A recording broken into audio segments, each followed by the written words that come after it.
Right, republic ಕನ್ನಡಕ್ಕೆ ಮತ್ತೆ ಸ್ವಾಗತ. ಯಾರೆಲ್ಲ ವೀಕ್ಷಕರು ಹೊಸದಾಗಿ ಈಗ ಸುದ್ದಿಯನ್ನ ಗಮನಿಸಲಿಕ್ಕೆ ಪ್ರಾರಂಭ ಮಾಡ್ತಿದ್ದಾರೆ ಅವರಿಗಾಗಿ ಕ್ವಿಕ್ ಇಂಟ್ರೊಡಕ್ಷನ್. ರಿಪಬ್ಲಿಕ್ ಕನ್ನಡದಲ್ಲಿ ಈಗ ಆಲ್ರೆಡಿ ನಾವು 3 ದೂರುದಾರರನ್ನ ಕೂರಿಸಿ ಅವರ ಬಳಿ ಇರುವ ದಾಖಲಾತಿಯ ಮೂಲಕ ಈ ಮೂಡಾ ಪ್ರಕರಣಕ್ಕೆ ಸಂಬಂಧಪಟ್ಟಂತೆ ಸಿದ್ದರಾಮಯ್ಯನವರ ವಿರುದ್ಧವಾಗಿ ಏನೆಲ್ಲ ಸಾಕ್ಷ್ಯಾಧಾರಗಳಿದೆ, ಎಲ್ಲೆಲ್ಲಿ ಲೋಪವಾಗಿದೆ, ಇದೆಲ್ಲವನ್ನ ಕೂಡ ನಿಮ್ಮ ಮುಂದೆ ಇಟ್ಟಿದ್ವಿ. ಇದಕ್ಕೆ ಕೌಂಟರ್ ಅನ್ನೋ ರೀತಿಯಲ್ಲಿ ಮುಖ್ಯಮಂತ್ರಿಗಳ ಕಾನೂನು ಸಲಹೆಗಾರ ಎಸ್ ಪೊನ್ನಣ್ಣ ಅವರ ಇಂಟರ್ವ್ಯೂ, ಎಕ್ಸ್ಕ್ಲೂಸಿವ್ ಸಂದರ್ಶನ. ಅದರಲ್ಲಿ ದೂರುದಾರರಿಗೆ ಒಂದಷ್ಟು ಸವಾಲುಗಳನ್ನು ಎಸೆದಿದ್ರು ಎಸ್ ಪೊನ್ನಣ್ಣ ಅವರು. ಇದೀಗ ಮುಖ್ಯಮಂತ್ರಿಗಳ ವಿರುದ್ಧವಾಗಿ ತನಿಖೆಗೆ ಅನುಮತಿಯನ್ನ ನೀಡಿದ್ದಾರೆ ರಾಜ್ಯಪಾಲರು. ಅದನ್ನ ಪ್ರಶ್ನಿಸಿ ಮುಖ್ಯಮಂತ್ರಿಗಳು ಕೋರ್ಟ್ನ ಮೊರೆ ಹೋಗಿದ್ದಾರೆ. ನಿನ್ನೆ ಕೋರ್ಟ್ನಲ್ಲಿ ನ್ಯಾಯಮೂರ್ತಿಗಳಾದ ನಾಗಪ್ರಸನ್ನ ಅವರ ಪೀಠದಲ್ಲಿ ಈ ರಿಟ್ ಅರ್ಜಿಯ ವಿಚಾರಣೆ ನಡೆಯಿತು. ಅಭಿಷೇಕ್ ಮನು ಸಿಂಘ್ವಿ ಹಿರಿಯ ವಕೀಲರು ಮುಖ್ಯಮಂತ್ರಿಗಳ ಪರವಾಗಿ ವಾದವನ್ನ ಮಂಡಿಸಿದ್ರು. ಹಾಗೆ 3 ದೂರುದಾರರು ಟಿ.ಜೆ. ಅಬ್ರಹಂ ಅವರು, ಹಾಗೆ ಪ್ರದೀಪ್ ಕುಮಾರ್ ಅವರು, ಸ್ನೇಹಮಯಿ ಕೃಷ್ಣ ಅವರು, ಈ 3 ಪರ ವಕೀಲರು ಕೂಡ ಈ ವಿಚಾರಣೆ ನಡೆಯುವ ಸಂದರ್ಭದಲ್ಲಿ ಅಲ್ಲಿದ್ರು. ಇವತ್ತು ರಿಪಬ್ಲಿಕ್ ಕನ್ನಡದ ಸ್ಟುಡಿಯೋದಲ್ಲಿದ್ದಾರೆ. ರಂಗನಾಥ್ ರೆಡ್ಡಿ ಅವರು, ಟಿ.ಜೆ. ಅಬ್ರಹಂ ಪರ ವಕೀಲರನ್ನ ನಾವು ಈಗ ಆಲ್ರೆಡಿ ಮಾತನಾಡಿಸಿದ್ದೀವಿ. ಯಾರೆಲ್ಲ ಮಿಸ್ ಮಾಡ್ಕೊಂಡ್ರಿ, ಡಿಜಿಟಲ್ ಪ್ಲಾಟ್ಫಾರ್ಮ್ ಅಲ್ಲಿ ಇದೆ, ರಿಪಬ್ಲಿಕ್ ಕನ್ನಡದಲ್ಲಿ ನೀವು ಅದನ್ನ ಗಮನಿಸಬಹುದು. ಇದೀಗ ಸ್ಟುಡಿಯೋದಲ್ಲಿ ದೂರುದಾರರು ಹಾಗೆ ಸ್ವತಃ ವಕೀಲರಾಗಿರುವ ಪ್ರದೀಪ್ ಕುಮಾರ್ ಅವರಿದ್ದಾರೆ. ಇದರ ಜೊತೆಯಲ್ಲೇ ನಮ್ಮ ಜೊತೆ ವಸಂತ್ ಕುಮಾರ್ ಅವರು ವಕೀಲರು ಜಾಯಿನ್ ಆಗಿದ್ದಾರೆ. ಸ್ನೇಹಮಯಿ ಕೃಷ್ಣ ಅವರ ಪರವಾಗಿ ವಾದವನ್ನ ಮಂಡಿಸ್ತಾ ಇರುವ ವಕೀಲರ ತಂಡದ ಸದಸ್ಯರು ಕೂಡ. ವಸಂತ್ ಕುಮಾರ್ ಅವರೇ ನಮಸ್ಕಾರ, ಕಾರ್ಯಕ್ರಮಕ್ಕೆ ಸ್ವಾಗತ. 2 ನಿಮಿಷ ಪ್ರದೀಪ್ ಅವ್ರ ಹತ್ರ ಒಂದು ಕ್ವಿಕ್ ರಿಯಾಕ್ಷನ್ ತಗೊಂಡು ನಿಮ್ಮನ್ನ ಮಾತನಾಡಿಸ್ತೇನೆ. ಪ್ರದೀಪ್ ಅವರೇ, ನೀವು ಬ್ರೇಕ್ಗಿಂತ ಮುಂಚೆ ಒಂದಷ್ಟು ಅಂಶ ಪ್ರಸ್ತಾಪ ಮಾಡ್ತಾ ಇದ್ರಿ. ಎಲ್ಲೆಲ್ಲಿ ಲೋಪ ಆಗಿದೆ ಅನ್ನೋದರ ವಿಚಾರವಾಗಿ ಮುಖ್ಯಮಂತ್ರಿಗಳು ಪ್ರಮುಖವಾಗಿ ಈ ನಿಂಗಾ ಅಲಿಯಾಸ್ ಜವರಾ ಅವರ ಹೆಸರನ್ನ ಪ್ರಸ್ತಾಪ ಮಾಡಿ ಒಂದಷ್ಟು ಅಂಶವನ್ನ ಹೇಳ್ತಾ ಇದ್ರು.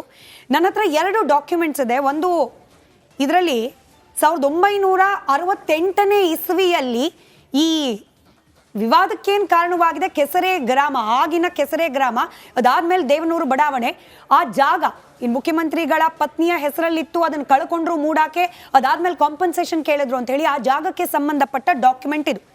ಈ ಡಾಕ್ಯುಮೆಂಟ್ನ ಪ್ರಕಾರ ಮೊಬೈಲ್ನಲ್ಲಿ ಒಂದಿದೆ, ಹಾಗೆ ಹಾರ್ಡ್ ಕಾಪಿ ಒಂದಿದೆ, ಎರಡನ್ನು ಕೂಡ ಎಕ್ಸ್ಪ್ಲೇನ್ ಮಾಡ್ಬಿಡ್ತೀನಿ.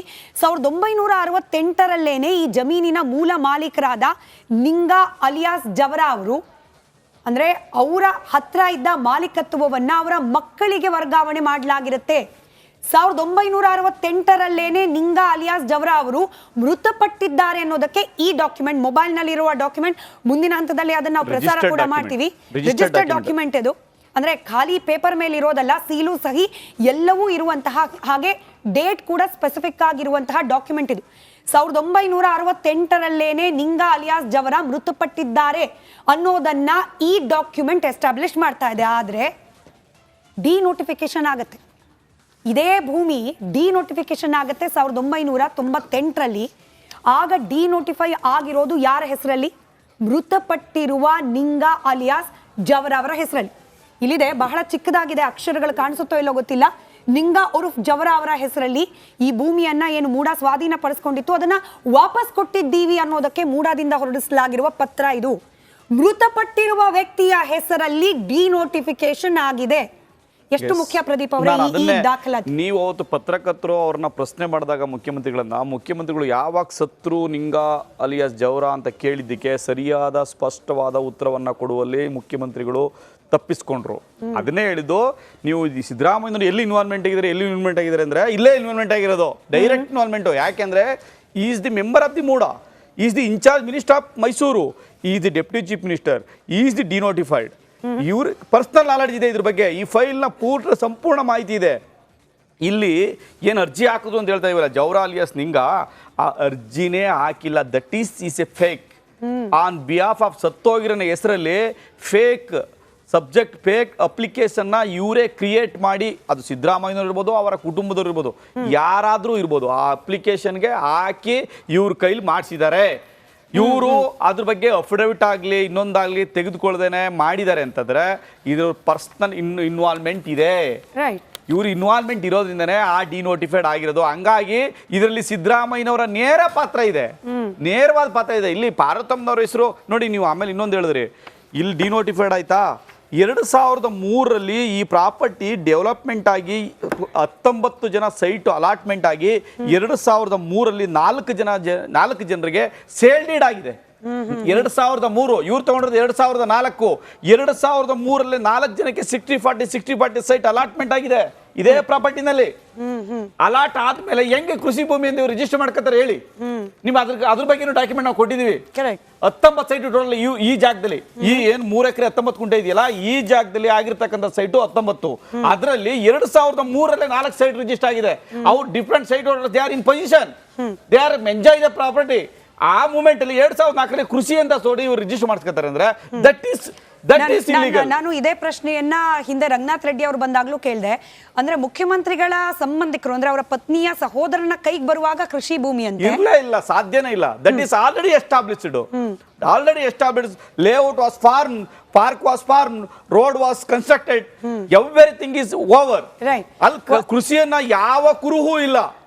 ಆಮೇಲೆ ಸ್ವತಃ ಅವರೇ ಅರ್ಜಿ ಕೊಡ್ತಾರೆ. ಈ ಕೃಷಿ ಭೂಮಿಯಾಗಿ ಯಾವ್ದು ಉಳ್ಕೊಂಡಿಲ್ಲ ಇದೆಲ್ಲ ಮಾಡ್ತಾರ, ರಿಜಿಸ್ಟರ್ ಮಾಡಿಸ್ಕೋತಾರ, ಇಮಿಡಿಯೇಟ್ ಆಗಿ ಅಪ್ಲಿಕೇಶನ್ ಕೊಡ್ತಾರೆ. ಕೃಷಿ ಭೂಮಿ ಅಲ್ಲ ಇದು, ಆಲ್ರೆಡಿ ಹಿಂಗ್ ಆಗ್ಬಿಟ್ಟಿದೆ, ಡೆವಲಪ್ ಆಗ್ಬಿಟ್ಟಿದೆ, ಸೈಟ್ ಮಾಡ್ಕೊಬಿಟ್ಟಿದ್ದೀರಿ, ಮೂಡಾದವ್ರು ನೀವು ಅವ್ರು ಬರ್ಸ್ಕೋತಾರಲ್ಲ, ಅವತ್ತು ಪೊಸಿಷನ್ ಕಾಲಮಲ್ಲಿ ಮೂಡ ಇದೆ. ಅವ್ರು ಬರ್ಸ್ಕೊ ಅವ್ರಿಗೆ ಬಂದಿರೋ RTC ನಲ್ಲಿ ಮಲ್ಲಿಕಾರ್ಜುನ ಸ್ವಾಮಿ ಅವ್ರ ಬಾಬನ ಹೆಸರಿಗೆ RTC ಬರುತ್ತೆ. ಅವತ್ತಿಗೂ ಕೂಡ ಪೊಸಿಷನ್ ಕಾಲಮಲ್ಲಿ ನೀವು ಖಾತೆದಾರರ ಕಾಲಮನ್ನು ಮಾತ್ರ ಮಲ್ಲಿಕಾರ್ಜುನ ಸ್ವಾಮಿ ಬರ್ತದೆ. ಆದ್ರೆ ಕೆಳಗಡೆ ನೀವು ಕಬ್ಜೆದಾರರು ಮತ್ತು ವ್ಯವಸಾಯಗಾರರ ಕಾಲಮ್ ಅಂತ ಏನಿದೆ, ಅಲ್ಲಿ ಪೊಸಿಷನ್ ಯಾರ ಕಾಲಮ್ ಅಂತ ಬರ್ತಲ್ಲ ಆ ಕಾಲಮಲ್ಲಿ ಅವತ್ತಿಗೂ ಮೂಡ ಇದೆ. ಓಕೆ ವಸಂತ್ ಕುಮಾರ್ ಅವರೇ, ನನ್ನ ಹತ್ರ ಮತ್ತೊಂದು ಡಾಕ್ಯುಮೆಂಟ್ ಇದೆ. ಇದನ್ನ ಸ್ನೇಹಮಯಿ ಕೃಷ್ಣ ಅವರು ನಮ್ಮ ಸ್ಟುಡಿಯೋಗೆ ಬಂದಾಗ ತೋರಿಸಿದ್ರು ಕೂಡ. ನೋಡಿ, ಇಲ್ಲಿ ಡಿನೋಟಿಫೈ ಮಾಡಿ ಅಂದ್ರೆ ವಶಕ್ಕೆ ಪಡೆದಿರೋ ಭೂಮಿಯನ್ನ ವಾಪಸ್ ಕೊಡಿ ಅಂತ ಹೇಳಿ ಅಪ್ಲಿಕೇಶನ್ ಹಾಕಿರೋದು ದೇವರಾಜ್ ಅವರು ನಗರಾಭಿವೃದ್ಧಿ ಸಚಿವರಿಗೆ ಬರೆದಿರುವ ಪತ್ರ. ಇದು 96ರಲ್ಲಿ ಬರೆದಿರುವ ಪತ್ರ ಅಂತ ಹೇಳಿ ಇಲ್ಲಿ ಉಲ್ಲೇಖ ಆಗಿದೆ. ಏನಂತ ಹೇಳಿ, ನನಗೆ ಜೀವನೋಪಾಯಕ್ಕೆ ಅಂತ ಹೇಳಿ ಇರೋದೇನೆ ಕೃಷಿ ಭೂಮಿ, ಹೀಗಾಗಿ ಇದನ್ನ ವಾಪಸ್ ಕೊಟ್ಬಿಡಿ ಅಂತ ಹೇಳಿ 96ರಲ್ಲಿ ಬರೆದಿರುವ ಪತ್ರ. ಯಾರು ಬರೆದಿರೋದು? ದೇವರಾಜ್ ಅವರು ಬರೆದಿರುವ ಪತ್ರ. ಆದ್ರೆ ಡಿನೋಟಿಫೈ, ಮತ್ತೊಮ್ಮೆ ಇದನ್ನು ತೋರಿಸ್ತಾ ಇದ್ದೀನಿ, 98ರಲ್ಲಿ ಡಿನೋಟಿಫಿಕೇಶನ್ ಆಗಿರೋದು ಯಾರ ಹೆಸರಲ್ಲಿ? ಸತ್ ಹೋಗಿರುವ ನಿಂಗ ಅಲಿಯಾಸ್ ಜವರ. ಇದಕ್ಕೆ ಪ್ರಾವಿಷನ್ ಇದೆಯಾ? ಅಂದ್ರೆ ಅಪ್ಲಿಕೇಶನ್ ಹಾಕೋರೊಬ್ರು, ಡಿನೋಟಿಫೈ ಆಗೋದು ಇನ್ನೊಬ್ಬರ ಹೆಸರಲ್ಲಿ, ಅದನ್ನ ಮಾರೋರು ಮತ್ತೊಬ್ರು. ಇದಕ್ಕೆ ಅವಕಾಶಗಳಿದೆಯಾ ಅಂತ ಹೇಳಿ ವಸಂತ್ ಕುಮಾರ್ ಅವರೇ?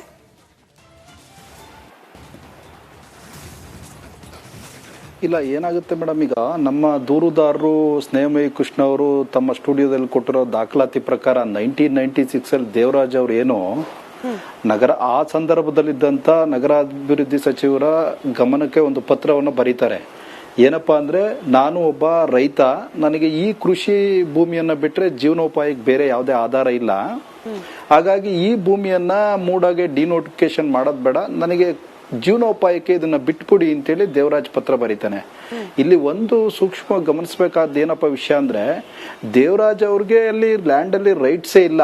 ತಾವು ಈಗಾಗಲೇ ಹೇಳಿದಂತೆ 1968 ನಿಂಗಾಬಿನ್ ಜವರಾ ಇಂದ 3 ಜನ ಮಕ್ಕಳಿಗೆ ರೈಟ್ಸ್ ಇತ್ತಲ್ಲ, ಆ ರೈಟ್ಸ್ ಅನ್ನ ಮೈಲಾರೈಗೆ ಬಿಟ್ಟು ಕೊಟ್ಬಿಡ್ತಾರೆ. ದೇವರಾಜ್ ಮತ್ತೆ ಇನ್ನೊಬ್ಬ ಅವ್ರ ಸಹೋದರ ರಿಲಿಕ್ಸ್ವೆಂಟ್ ಡೀಡ್ ಪ್ರಕಾರ, ಅಂದ್ರೆ ಹಕ್ಕು ಖುಲಾಸೆ ಪತ್ರದ ಮೂಲಕ ಅವರಿಬ್ರು ರೈಟ್ಸ್ ಅನ್ನ ಓನ್ಲಿ ಮೈಲಾರೈಗೆ ಹೋಗ್ಬಿಡುತ್ತೆ. Mylaraiah is A property owner ಆಗಿರ್ತಾರೆ. ಸರ್ವೆ ನಂಬರ್ 464 ಏನು 3